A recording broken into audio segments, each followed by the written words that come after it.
바로 한 달 동안 우리가 힘들어도 사도행전을 써보세요. 사도행전을 쓰면은 두 가지의 놀라운 일이 벌어집니다. 첫째는 성령을 받지 못한 분들이 성령을 받게 됩니다. 성령을 받은 분들은 성령 충만하게 됩니다. 할렐루야. 두 가지의 역사가 나타난다 그랬어요. 성령을 받지 못한 분들은 성령을 받게 되는 역사, 그리고 성령을 받은 분들은 성령의 충만한 그러한 삶을 사는 역사가 사도행전을 쓰는 가운데 이루어질 줄 믿습니다. 왜 우리가 성경을 써야 되느냐라고 이렇게 묻는다고 하면은 바로 성경은 하나님의 약속이 기록되어 있는 그러한 책입니다. 어떠한 약속이 기록되어 있느냐? 하나님께서 예수 그리스도를 통해서 우리를 구원해 주시겠다라고 하는 그 약속이 바로 기록된 그러한 책이에요. 그리고 성경을 읽다 보면은 그 성경을 통해서 그 어떻게 우리가 구원을 얻게 되는지를 우리가 깨닫게 됩니다. 그리고 성경을 우리가 읽는 가운데서 우리 안에서 믿음이 생겨나고 바로 그 믿음의 역사를 통해서 예수 그리스도를 믿게 되고 그가 구원자이심을 인정을 하게 됩니다. 그리고 우리의 모든 죄를 회개하게 되고 예수님을 마음에 영접함으로 구원을 얻는 역사가 성경을 읽는 가운데 이루어지게 된다라고 하는 사실입니다. 그렇기 때문에 우리가 성경을 읽어야 된다라고 이렇게 말씀을 하고 있어요. 올해 우리 교회가 새벽에 또 저녁에 성경 통독을 하고 있습니다. 지금 거의 절반 이상을 지금 읽었어요. 얼마나 의미가 있는지 모릅니다. 아침마다 제가 성경 통독을 여러분들에게 올려주고 있지 않습니까? 딱 시간을 배를 맞춰놓고 9시만 되면은 바로 올려드리고 있어요. 일찍 올려드렸더니 또 불편하다고 하시는 분들도 있어요. 그래서 9시 정각에 이렇게 일리지 않게 올려드리고 있어요. 바로 통독하는 이유도 바로 그 말씀 가운데서 바로 구원의 놀라운 예수 그리스도의 은혜를 체험하는 데 목적이 있다라고 하는 사실입니다. 자, 그럼 사도행전은 어떠한 내용이 기록되어 있는가? 그리고 우리가 사도행전을 필사하고 필독하는 가운데 우리가 사모해야 될 은혜가 무엇인가를 우리가 사도행전을 쓰면서 여러분들이 느끼고 또 깨닫기를 간절히 원합니다. 사도행전은 솔직히 말하면은 교회가 어떻게 세워졌는가를 보여주고 있는 그러한 책이에요. 그 교회가 세워짐에 있어서 가장 중요한 그러한 원동력은 바로 성령의 역사다라고 하는 것을 오늘 1장에서 출발합니다. 성령의 역사가 있은 후에 그리고 2장에서 바로 교회가 마가의 다락방 120명의 성도들을 통해서 교회가 세워집니다. 그리고 3장 이후에는 바로 이 교회가 어떻게 바로 이방인들에게 그리고 많은 그러한 지역에 바로 이 교회가 세워져 가는가를 보여주고 있는 내용이 이 사도행전의 그러한 본질적인 내용이다라고 하는 사실입니다. 오늘 본문에도 보면은 오직 성령이 너희에게 임하시면 너희가 권능을 받고 라고 이렇게 말씀을 하고 있습니다. 바로 사도행전의 모든 역사의 바로 본질은 바로 성령입니다.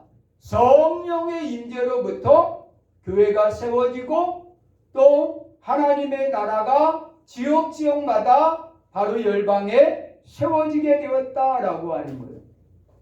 바로 우리 성도의 삶도 마찬가지예요. 가장 성도의 삶의 기본은 교회를 다니는 게 아니에요. 직분을 맡는 게 아닙니다. 바로 헌신하는 게 아니에요. 가장 성도의 삶의 기본은 성령을 받는 것이다 라고 하는 사실이에요. 그 사실을 바로 사도행전이 말씀해 주고 있고, 우리가 사도행전을 필사하면서 우리가 받아야 될 가장 중요한 은혜가 바로 이 성령을 체험하는 것이다 라고 하는 사실. 모두가 성령을 체험하는 것은 아닙니다. 예수님이 승천할 때 500명의 사람들이 일시에 동시에 예수님의 승천을 봤어요. 그리고 예수님의 마지막 명령, 너희는 예루살렘을 떠나지 아니하고 몇 날 못 되어 내가 너희에게 보낼 성령을 기다리라고 하는 명령을 500명의 사람들이 감람산에서 다 들었어요. 그런데 열흘 후에 정확하게 예수님이 40일 동안 부활하신 후에 이 땅에 계신 후에 바로 열흘 후에 오순절에 바로 성령이 임할 때에는 마가의 다락방에 120명의 사람들 뿐이 없었어요. 380명은 다 어디로 갔을까요? 예루살렘을 떠나지 말고 몇 날이 못 되어 너희에게 보낼 보혜사 성령을 바로 기다리라고 말씀하셨는데 380명은 그 열흘을 기다리지 못하고 자기의 고향이나 자기의 일터로 다 돌아가 버리고 말았습니다. 모두가 성령을 받는 것은 아니에요. 교인이라고 다 성령을 체험하는 것도 아닙니다. 교회를 오래 다녔다고 모두가 성령 받은 것은 아니다라고 하는 사실이에요. 그래서 이번 정교인 성경학교 때에도 제가 우리 교육부에 바로 요청한 것도 뭐예요? 나이 많으신 분들만 별도로 바로 이 구원의 복음을 증거해주고 그들 예수 그리스도를 그 자리에서 바로 영접할 수 있도록 바로 시스템을 한번 그 학습 코너를 만들어 보라 라고 이렇게 요청을 했습니다. 학생들이나 청년들이나 어린이들은 가는 곳마다 다 예수님을 영접하고 또한 그 영접 기도를 많이 해봤지만은 그러나 장년들 가운데는 예수님을 영접하는 영접 기도를 해보지 않은 장년들이 많이 있습니다. 오늘 성령이라고 하는 것은 예수 그리스도를 내 마음에 영접하는 그 순간 예수님만 들어오는 것이 아니라 예수님과 함께 성령이 우리 안에 들어오신다라고 하는 사실이에요. 그래서 그 성령을 통해서 바로 우리의 삶, 그리스도인의 삶이 지속이 되는 것이다 라고 하는 사실이에요. 자, 그렇다고 하면은 오늘 이 사도행전을 통해서 우리가 바로 필사하는 가운데 느끼고 깨달아야 될 것이 무엇이냐? 이 사도행전 그 이름 자체는 사도들의 그러한 사역, 사도들의 활동을 기록한 책이 사도행전이에요. 그러니까 이름 뜻 그대로 하면은 사도행전은 사도들의 사역과 활동을 기록한 책이 사도행전이에요. 그런데 엄밀히 말하면은 바로 사도행전의 사도들의 활동은 여러분 6장과 7장에서 끝나버립니다.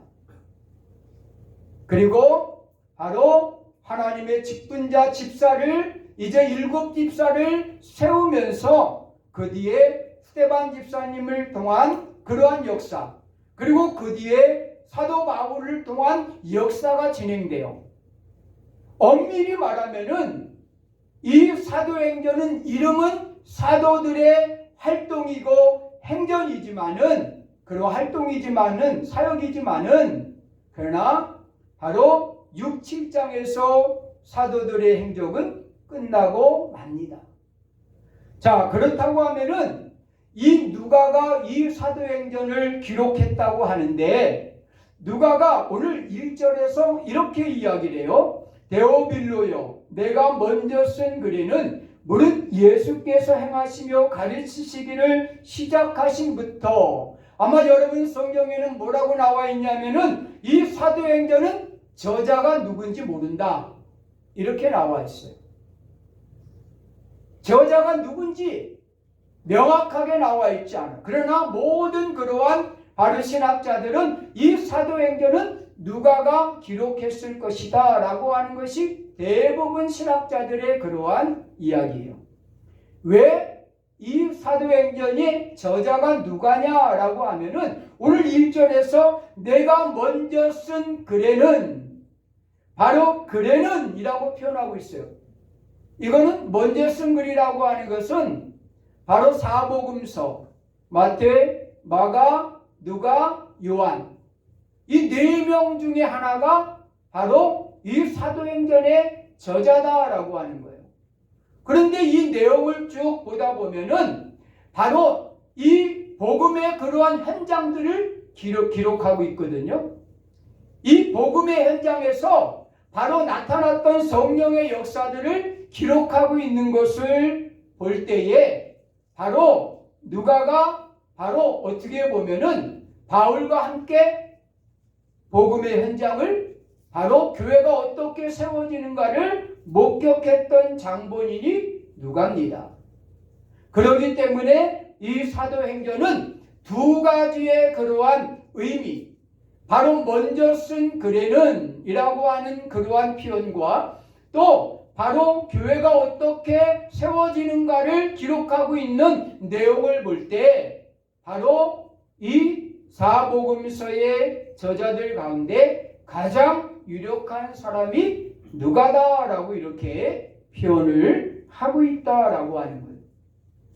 어떻게 보면은 누가는 이 사도행전을 기록하면서 이 사도행전을 통해서 3가지의 그러한 내용을 이 사도행전에 담고 있다라고 하는 거예요. 그러니까 이름은 사도행전이지만은 그러나 이 사도행전에는 3가지의 그러한 행전을 기록하고 있다라고, 활동과 사역을 기록하고 있다라고 하는 거예요. 그래서 여러분들이 사도행전을 쓰면서 이 3가지를 그 사도행전에서 발견을 해야 됩니다. 첫째는 뭐냐? 바로 사도행전은 성령 행전입니다. 성령의 역사를 기록하고 있다라고 하는 사실이에요. 오늘 1절서부터 5절의 내용을 보면은, 특별히 4절과 5절에 보면은 사도들과 함께 모이사 그들에게 분부하여 이르시되 예루살렘을 떠나지 말고 내게서 들은 바 아버지께서 약속하신 것을 기다리라. 요한은 물로 세례를 베풀었으나 너희는 몇 달이 못되어 성령으로 세례를 받으리라 하셨느니라. 자, 이 사도행전의 그러한 또 다른 그러한 행전은 성령 행전이다라고 하는 사실이에요. 성령 하나님이 살아계시고 그분은 인격적인 분이고 모든 피조물들을 다스릴 뿐 아니라 관리하고 인도하시는 분이다라고 하는 것을 바로 이 사도행전을 통해서 보여주고 있어요. 성령이 어떻게 역사하는가, 어떻게 오셨고 또 어떻게 활동하고 어떻게 사람을 움직이는가를 보여주고 있는 그러한 내용이 이 사도행전의 내용이다라고 하는 거예요. 그래서 바로 세례 요한과 같은 그러한 사람을 통해서 바로 하늘로부터 바로 성령이 임하는 모습을 보여주고, 또 예수님이 세례를 받으심을 통해서 예수님은 성령을 받으실 필요가 없는 분이지만은 그분이 바로 성령을 받으심을 통해서 우리 모두도 함께 성령을 사모하며 받아야 된다라고 하는 모범을 보여주셨어요. 세례 요한이 이렇게 얘기해요. 내가 예수님의 신발끈도 풀지 못할 그러한 사람인데 감히 내가 어떻게 바로 하나님의 아들이신 예수님 구원자에게 내가 세례를 베풀 수 있느냐고 이렇게 이야기를 해요. 그때 예수님은 간곡하게 자신에게 세례를 베풀 것을 말씀을 하십니다. 세례를 받으실 필요가 없는 분이지만은 이렇게 간곡하게 세례를 받으신 이유가 뭡니까? 바로 하나님의 사람은 바로 이 성령을 받아야 된다는 것을 우리에게 모범적으로 보여주신 것입니다. 그리고 하늘로부터 바로 비둘기 같은 성령이 임하고 하늘로부터 성령뿐이 아니라 하나님의 음성이 바로 들려오는 역사가 이루어지게 돼요. 또 사도행전 2장에 가면은 바가의 다락방에 오순절 사건이 벌어지게 됩니다. 예수님께서 오늘 이 본문 4절과 5절에서 약속하신 그러한 몇 날이 못 되어서 너희가 성령의 세례를 받을 것이다 라고 약속한 대로 오순절, 바로 정확히 예수님이 승천하신 이후 열흘 만에 바로 성령이 그 120명의 마가의 다락방에서 뜨겁게 예배하며 기도하던 그러한 자들에게 성령이 임하게 되는 모습을 보게 됩니다. 그리고 그 120명의 사람들이 성령을 받은 이후에 어떠한 삶을 살았는가를 보여주고 있는 것이 사도행전의 내용입니다. 다시 말하면은 이 사도행전은 사도행전이라고 하기보다는 성령의 행전이다라고 하는 사실이에요. 우리가 성경을 사도행전을 필사하면서 우리가 느껴야 될 것은 성령이라고 하는 하나님의 역사에 초점을 맞추어서 성경을 우리가 읽고 써야 된다라고 하는 사실이에요. 우리의 초점은 성령이 어떻게 역사했는가? 성령이 누구에게 역사했는가? 성령이 어떻게 바로 역사했는가? 그리고 성령을 받은 사람들은 어떠한 삶을 살았는가? 정확하게 우리가 사도행전을 필사하면서 바로 우리가 메모를 해두어야 돼요. 아, 성령 받은 사람들은 바로 이렇게 사는 것이구나.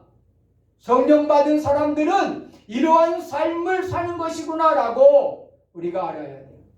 오늘 읽은 본문에도 분명히 말씀하고 있어요. 8절에 보면은 오직 성령이 너희에게 임하시면 바로 성령 받은 사람들은 권능을 받는다. 예루살렘과 온 유다와 사마리아 땅끝까지 이르러 내 증인이 될 것이다. 뭐 두말할 것 없어요. 성령 받은 사람들의 특징이 뭐예요? 증인된 삶. 이 증인이라고 하는 것은 예수님을 자랑하고 예수님을 전하고 예수님을 증거하는 그러한 사람이에요. 그것이 바로 예수님의 증인된 그러한 삶이다라고 하는 사실이에요. 성령 받은 사람은 전도하지 않으면 견딜 수가 없다라고 하는 거예요. 우스갯소리를 좀 해볼까요? 우리가 8월 한 달 동안 우리 토요전들 쉬잖아요. 그리고 또 7월 말서부터 더우니까 8월 달까지 수요 전도도 쉽니다. 그런데 제가 22년 여기서 목회를 하면서 한 번도 아니 목사님 왜 전도를 쉬어요? 아니 전도하면 안 돼요? 이렇게 이야기하는 사람 한 명도 본 적이 없어요. 감사해요. 더운데 쉬어야지요. 마귀도 방학을 안 해요. 마귀도 방학을 하면 우리도 방학을 했으면 좋겠는데 예배도 다 그냥 쉬고 했으면 좋겠는데 마귀가 방학을 안 해요. 그러나 목사인 나도 마음이 약하니까 여름에는 더운데 성도들 고생시키지 말고 우리가 단거리 뛰는 사람도 아니고 장거리 뛰는 사람인데 시원할 때 또 전도하자, 이런 마음 가질 수 있어요. 이게 인간의 마음이고 우리들의 모두의 마음. 그러나 누군가 목사님 방학 없이 전도하면 안 돼요?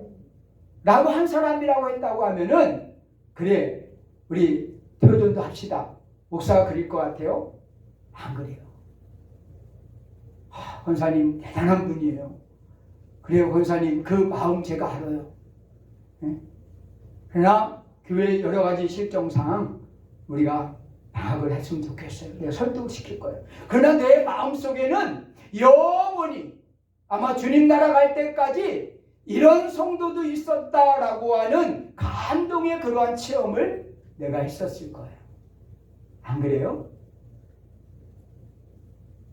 목회자를 감동시키는 성도가 하나님을 감동시킬 수 있는 거예요. 할렐루야. 다음 성도 꼭 그러세요. 할렐루야.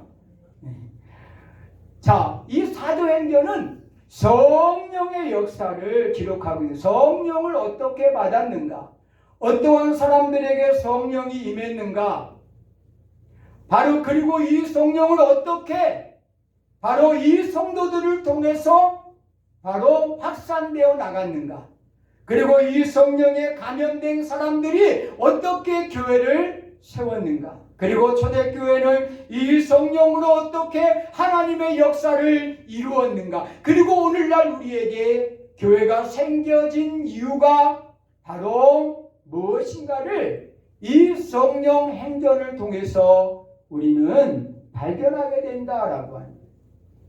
두 번째, 사도행전을 필사하면서 우리가 관심을 갖고 집중해야 될 것이 있어요. 그것은 뭐냐면은 사도행전은 예수 행전입니다. 할렐루야. 따라합시다. 예수 행전. 예수 행전. 사도행전은 예수 행전이에요. 결국은 성령을 통해서 증거되는 것이 뭐예요? 바로 예수 그리스도예요. 바로 예수 그리스도의 이름이 증거되고 예수 그리스도를 믿는 그러한 사람들에게 나타나는 것이 뭐예요? 성령이에요. 그리고 세워지는 것이 뭐예요? 교회입니다. 그런 것을 볼 때에 이 사도행전은 바로 예수님을 증거하는 그러한 행전이다라고 하는 사실이에요. 어디를 봐도 이 사도행전의 주제는 예수 그리스도예요. 사도행전의 주제는 예수 그리스도예요. 사도들이 증거하려고 했던 것이 뭐예요? 예수 그리스도입니다. 바로 성령 받은 사람들이 증거하려고 했던 것이 뭐예요? 예수 그리스도입니다. 바로 복음을 증거했잖아. 이 복음이 뭐예요? 예수 그리스도가 복음이다라고 하는 사실입니다. 바로 오늘 이 본문 8절에서 바로 성령이 너희에게 임하면은 예루살렘, 유다, 사마리아와 땅끝까지 내 증인이 되라. 내 증인이 뭐예요? 이 복음을 증거하라라고 하는 거예요. 이 복음이 뭐예요? 예수 그리스도를 증거하라라고 하는 말씀이에요. 그래서 우리는 사도행전을 필사하면서 우리가 반드시 집중해야 될 것은 이 사도행전에 기록하고 있는 예수 그리스도의 바로 복음의 행적을 우리가 바로 집중하는 것이다 라고 하는 거예요. 그래서 사도행전에 보면은 성령 받은 사람들의 모습을 보게 돼요. 성령 받은 사람들의 특징이 뭐예요? 모두가 예수 그리스도를 증거했다라고 하는 거예요.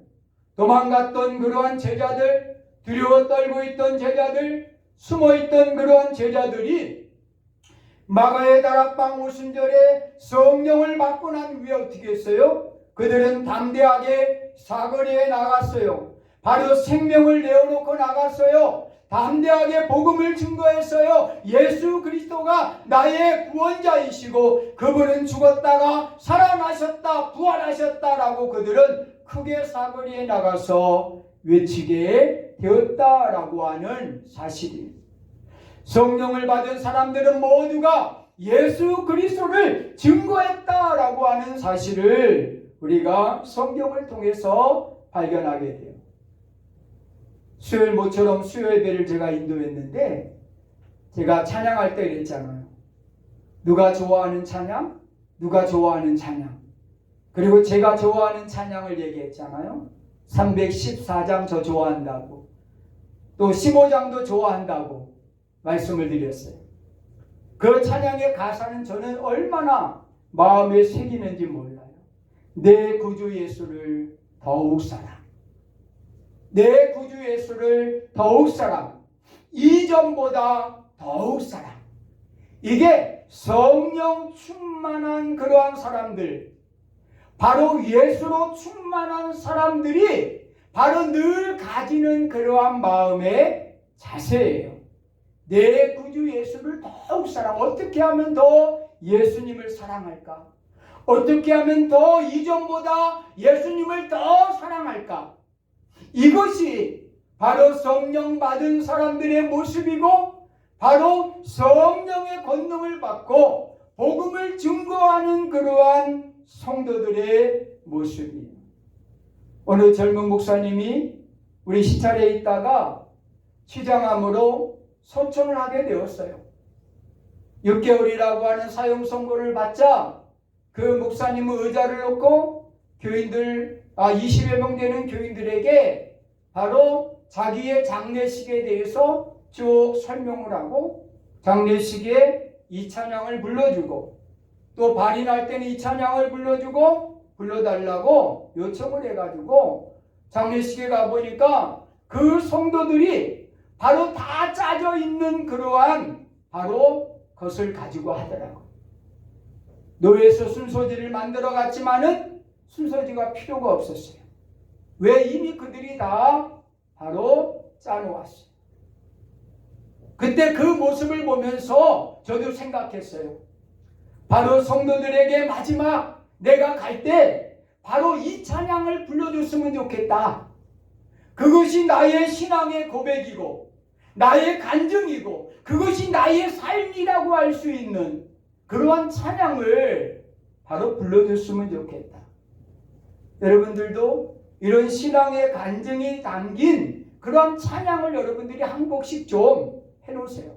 그래서 신년 신방할 때는 목사님 우리 가정은 이 찬양을 신방 때 불러주시면 좋을 것 같아요 라고 하면은 제가 안 돼요. 여러분 그럴 것 같아요? 아마 모르는 찬양을 일주일 동안 연습을 할 거예요. 그러면서 아마 가서 그 찬양을 부르면서 그 가정의 신앙의 고백을 알게 될 겁니다. 사랑하는 성도 여러분, 그렇습니다. 오늘 이 사도행전은 예수의 행전이에요. 예수 그리스도가 어떻게 증거되고 복음이 어떻게 증거됐는가를 보여주고 있는 내용이다라고 하는 거예요. 마지막 세 번째로 사도행전은 이와 같이 성령 행전, 그리고 예수 행전, 이어서 교회 행전이다라고 하는 거예요. 따라합시다. 교회 행전. 교회 행전. 바로 교회가 어떻게 태동되었는가?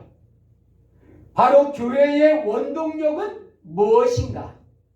그리고 초대교회가 어떻게 부흥하게 되었고 어떠한 박해를 받고 바로 이방인의 그러한 교회가 세워지게 되었는가? 그 또 교회가 바로 어떻게 많은 그러한 영혼들에게 바로 이 복음이 증거되게 되었는가를 보여주고 있는 내용이 사도행전이다라고 하는 거예요. 그래서 성령과 예수와 함께 바로 교회라고 하는 그러한 주제를 우리가 발견하게 돼요. 목회자로서 최대의 관심은 뭘까요? 목회자 최대 관심이 뭐예요? 돈이요? 아니에요. 돈이 관심이었다면 직업을 가졌지요. 목회자의 최고의 관심이 뭘까요? 교회 부흥이요? 엄청난 사이즈 큰 교회요? 저 그런 거 원치 않아요. 그 목사님들 스트레스가 엄청나요. 엄청 힘들어 하셔요. 그 많은 교인들을 이끌어간다는 거 쉬운 일이 아니에요. 저 목회자의 관심은 다른 데 있지 않아요. 바로 교회예요, 교회. 하나님의 교회를 하나님 교회답게 세워가는 것이 목회자의 그러한 관심이에요. 그런데 그 기준이 뭐냐면은 바로 초대교회예요, 초대교회. 예루살렘에 세워졌던 초대교회. 바로 사도행전 2장에 나오고 있는 그러한 초대교회. 그 초대교회가 목회자의 관심이에요. 그리고 아울러서 루터와 칼빈을 통해서 시작된 그러한 종교개혁을 통해서 시작된 개신교, 그 종교개혁 당시에 그 교회의 그러한 모델, 그것이 어떻게 보면은 오늘 목회자가 꿈꾸고 있는 그러한 교회다라고 하는 거예요. 영국 교회가 다 무너져 가고 있어요. 영국 교회의 바로 후손인 그러한 미국 교회가 다 문을 닫고 있어요. 제가 미국에 갔을 때 그 교회도요, 5,000평의 잔디밭에 교회가 이쁘게 돼 있어요. 메릴랜드 중앙교회. 그런데 그 교회가 한인교회예요. 왜 한인교회가 됐느냐? 미국인 교회를 빌려 쓰다가 미국인들이 다 없어져 버리니까 그 미국인 목사님이 빌려 쓰고 있는 한국교회에게 인수인계한 거예요. 그런데 거기뿐이 아니라 미국에 있는 교회들이 거의 20-30%가 그렇대요. 한인 교회들이 미국인 교회를 접수했어요, 다. 미국인 교회 오후에 빌려서 예배드리다가 미국인 교회 성도들이 사라지니까 한국 교회가 그 교회를 다 인수했어요. 그게 20-30%가 된대요. 참 여러분 어떻습니까? 이 미국인 교회를 보면서 우리가 바로 우리 한국 교회를 우리가 염려하지 않을 수가 없어요. 우리의 다음 세대들이 사라져가고 있어요. 우리 노예만 해더라도요, 여름 성경학교 바로 학생의 수련이 없어진 교회가 80-90%예요. 우리 노예만 그래도 그래요. 좀 사이즈 있는 교회만 아이들 캠프 가고 수련회하고 그러지, 뭐 청년은 이루 말할 수가 없고요. 청년의 수련회하는 교회는 우리 노예 60개 교회 중에서 아마 5개, 6개 안에 들 거예요. 청년들이 다 사라졌어요. 참 너무나 아픈 그러한. 그런데 문제는 이것이 20년, 30년 흐르고 난 다음에 여러분들이 다 떠난 다음에 한국교회를 생각할 때 눈물이 나요. 눈물이. 한편으로는 이 시대에 목회하고 있다는 것이 감사하기도 하지만은 다음 세대를 키워낼 수 없는 것이 너무나 마음이 안타까워요. 다시 우리 교회는 바로 오늘 이 사도행전 2장에 나오는 초대교회, 성령을 받고 세워진 그러한 초대교회, 예루살렘 교회의 모습으로 돌아가지 아니하면은 결국 한국교회는 다 무너지게 될 것이다 라고 하는 그런 안타까운 마음을 가지고 있습니다. 여러분, 오늘 우리가 사도행전을 필사하면서 느껴야 될 것이 무엇입니까? 바로 우리 교회에 대한 비전입니다. 그 비전을 우리가 사도행전을 통해서 발견을 해야 돼요. 사도행전을 통해서 우리 교회는 이런 교회가 되었으면 좋겠다. 그리고 나는 이 교회를 만들기 위해서, 바로 이런 교회가 되기 위해서 어떠한 삶을 살아야 될 것인가를 결단하고 결심하는 그러한 필사가 되어야 된다라고 하는 거죠. 그냥 쓰는 것으로 만족해하지 마세요. 오늘 사도행전을 통해서 우리는 3가지에 집중을 해야 됩니다. 첫째는 성령의 역사에 집중해야 돼요. 두 번째는 예수 그리스도가 어떻게 증거되었는가를 우리가 집중해야 돼요. 그리고 초대교회가 어떻게 세워졌고 그 초대교회의 사명이 무엇이었는가를 우리가 깨달아 알 수 있는 그러한 필사가 되어야 된다라고 하는 사실. 아직 쓰지 않은 분이 있다고 하면은 더 밀리기 전에 빨리 쓰세요. 밀리면은 포기할 수밖에 없습니다. 힘듭니다. 짜증이 나요. 많이 여러분 한 3장 4장 밀려봐요. 짜증이 나요. 매일매일 은혜 받기 위해서는 매일매일 쓰세요. 하루에 한 장씩 쓰시는 가운데 오늘 이 세 가지의 행전, 바로 성령의 행전, 예수의 행전, 교회의 행전을 발견하는 여러분들이 되시기를 간절히 축원합니다. 기도합니다.